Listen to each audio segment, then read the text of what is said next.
ወትሮውኑ ሰላም የራቀውና ውጥረት የተሞላበት ቀጠና አሁንም ሌላ አደጋ ተጋርጦበታል። ከቃላት ጦርነት ባሻገር አጠቃላይ የጂኦፖለቲካዊ አካባቢውን ወደ ለየለት ቀውስ ሊያመሩ የሚችሉ እንቅስቃሴዎች እየተደረጉ ይገኛሉ። ለበርካታ ዓመታት ሰላም የናፈቀው ቀጠና አሁንም ሌላ የጦርነት ደመና እያንዣበበበት እንደሚገኝ የፖለቲካ ተንታኞች እየተናገሩ ይገኛሉ። የተፈጥሮ ሀብትን የተመለከቱ ጉዳዮች፣ የእርስ በርስ የስልጣን ሽኩቻ፣ ራሱ የአገራቱ ጂኦፖለቲካዊ አቀማመጥ ለግጭቶቹ እንደ ዋነኛ መንስኤ ተደርጎ ይቆጠራሉ።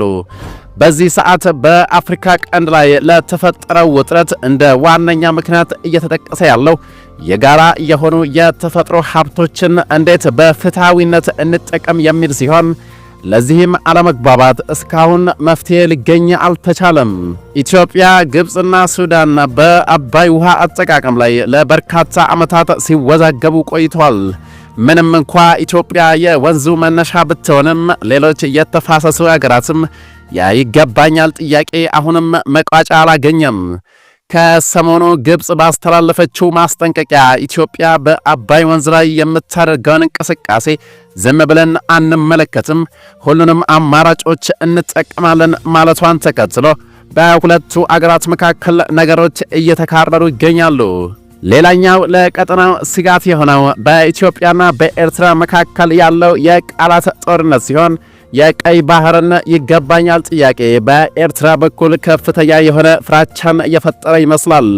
ከዚህ ጋር ተያይዘውም የኤርትራው ፕሬዝዳንት ኢሳያስ አፈወርቂ በግብፁ ፕሬዝዳንት አብዱልፈታህ አልሲሲ በተደረገላቸው ጥሪ መሰረት በአስቸኳይ ግብፅ ካይሮ መግባታቸው ታውቋል። ለ5 ቀናት በሚዘልቀው በዚህ ቆይታ ሁለቱ መሪዎች በቀጠናው አንገብጋቢ ጉዳዮች ላይ ይመክራሉ ተብሏል።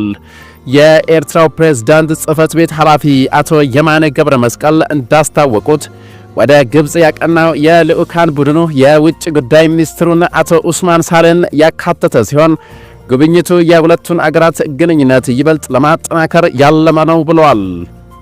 ከዲፕሎማሲያዊ ውይይቶች በተጨማሪ ፕሬዝዳንት ኢሳያስና ልዑካቸው በመጪው ቅዳሜ በሚካሄደውና በዓለም ላይ ግዙፉ ተብሎ የተነገረለት የታላቁ የግብፅ ሙዚየም ወይም ግራንድ ኢጂፕሽያን ሙዚየም የምረቃ ስነ ስርዓት ላይ ይሳተፋሉ ተብሎም ይጠበቃል። የግብፅ መንግስት ለዚህ ታሪካዊ ዝግጅት ፕሬዝዳንት ኢሳያስን መጋበዙ በሁለቱ አገራት መካከል የጠበቀ ግንኙነት መኖሩ እንደ ማሳያ ተደርጎ ሊወሰድ ይችላል እየተባለም ይገኛል። የጠላቴ ጠላት ወዳጅ ነው እንዲሉ ሁለቱም አገራት ከኢትዮጵያ ጋር በተለያዩ ምክንያቶች ሰጣ ገባ ውስጥ መግባታቸው ለዚህ ትብብራቸው እንደ ምክንያት ይቆጠራል ተብሏል። የኢሳያስ የካይሮ ጉብኝት በቀጠናው ወሳኝ የሆኑ የፖለቲካና የደህንነት እንቅስቃሴዎች በሚታዩበት ወቅት የተደረገ በመሆኑ ከፍተኛ ትኩረትን ስቧል። ይፋዊው መግለጫ የሁለትዮሽና የቀጠናዊ ጉዳዮች ላይ ያተኩራል ቢልም አንዳንድ የዲፕሎማሲ ምንጮችና የፖለቲካ ተንታኞች ግን ውይይቱ ዋና ዋና ቁልፍ ጉዳዮች ላይ እንደሚያተኩር ጠቁመዋል። የአባይ ወንዝ ባስነሳው ውዝግብ የታላቁ የኢትዮጵያ ህዳሴ ግድብን የተመለከተው የአባይ ወንዝ ጉዳይ የግብፅ ቀዳሚ አጀንዳ እንደመሆኑ መጠን በሁለቱ አገራት መሪዎች ውይይት ላይ ትኩረት እንደሚሰጠው ታውቋል። ግብፅ በግድቡ ጉዳይ ላይ የኤርትራን ድጋፍ ለማግኘት የምትጥር ሲሆን በተለይም ከኢትዮጵያ ጋር ካላቸው ግንኙነት አንጻር የሁለቱ አገራት አቋም በተደጋጋሚ ሲመሳሰል ተስተውሏል። ሌላኛው በዚህ ግንኙነት ላይ ይነሳሉ ተብሎ የሚጠበቀው ጉዳይ ሁለቱም አገራት በቀይ ባህር ዳርቻ ላይ የሚገኙ እንደመሆናቸው የቀጠናው የባህር በር ደህንነትና የንግድ እንቅስቃሴዎችን በተመለከተ እንደሚነጋገሩም ይጠበቃል። በየመን ባለው አለመረጋጋትና አንዳንድ አገራት በቀይ ባህር ላይ በሚያደርጉት ፉክክር ዙሪያ መሪዎቹ የጋራ አቋም ለመያዝ እንደሚወያዩም ይገመታል። በሌላ አጀንዳ ከሁለቱም አገራት ጋር የምትዋሰነው ሱዳን ውስጥ የቀጠለው የእርስ በርስ ጦርነትና የሚያስከትለው የጸጥታ ስጋት የውይይቱ ሌላኛው አካል ይሆናል ተብሎ ይታመናል። የሱዳን መረጋጋት ለግብፅም ሆነ ለኤርትራ ወሳኝ በመሆኑ መሪዎቹ በቀውሱ አፈታት ዙሪያ ሊመክሩ ይችላሉ ተብሏል። አንዳንድ ተንታኞች እንደሚሉት ከሆነ የፕሬዝዳንት ኢሳያስ ጉብኝት ኤርትራና ግብፅ በአፍሪካ ቀንድና በቀይ ባህር አካባቢ ያላቸውን ስትራቴጂካዊ አጋርነት ይበልጥ የሚያጠናክርና በቀጠናው የኃይል አስተላለፍ ላይ የራሱን ተጽዕኖ ሊያሳርፍ የሚችል እርምጃ እንደሆነ ይገልጻሉ። ጠቅላይ ሚኒስትሩ በፓርላማ የባህር በር ግዴታ ያስፈልገናል ማለታቸውን ተከትሎ በዛሬ ዕለት ኤርትራ ምላሽ ሰጥታለች። ኢሳያስ ወደ ግብጽ ከማቅናታቸው በፊት የኤርትራው የማስታወቂያ ሚኒስትር የማነ ገብረ መስቀል የኢትዮጵያ መንግስት የባህር በር ቅዠት ከጊዜ ወደ ጊዜ እየተባባሰ መጥቷል በማለት የኢትዮጵያን መንግስት ወንጅሏል።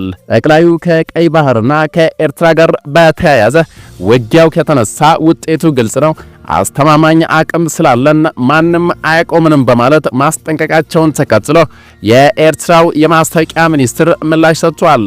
የማስታወቂያ ሚኒስትሩ የፕሬዝዳንት ኢሳያስን የግብጽ ጉብኝት ይፋ ከማድረጋቸው አስቀድሞ በብልጽግና የሚመራው ፓርቲ የአሰብ ህመም ከጊዜ ወደ ጊዜ እየተባባሰ ይመስላል፣ በቅርብ ጊዜው ህመሙ ደግሞ የህዝብ ቁጥር ብዛት ላይ ያተኮረ ነው ብሏል። ጠቅላይ ሚኒስትሩ በተወካዮች ምክር ቤት ያደረጉት ንግግር ኤርትራን በእጅጉ አስቆጥቷል። ዓለም አቀፉ ማህበረሰብ እናሸማግላቸዋለን፣ ሰላም ያስፈልጋል እያለ የማዘናጋት አካሄድ የሚከተል ከሆነ ጉዳዩ ብዙ የሚሄድ አይመስለኝም ለሚለው የጠቅላዩ ንግግር የኤርትራው ማስታወቂያ ሚኒስትር በሰጡት ምላሽ በታሪክም የቅኝ ግዛት መታበይ ምክንያታዊ ገጽታ እንዲላበስ ያደርጋል፣ ከፍተኛ ተልዕኮ አለን፣ የስልጣኔ ግብ አለን ይባላል ብለው ያጣጣሉ ሲሆን ይህ የማይረባ አካሄድ በዘመናዊ ታሪክ ተሰምቶም ታይቶም አይታወቅም ብሏል።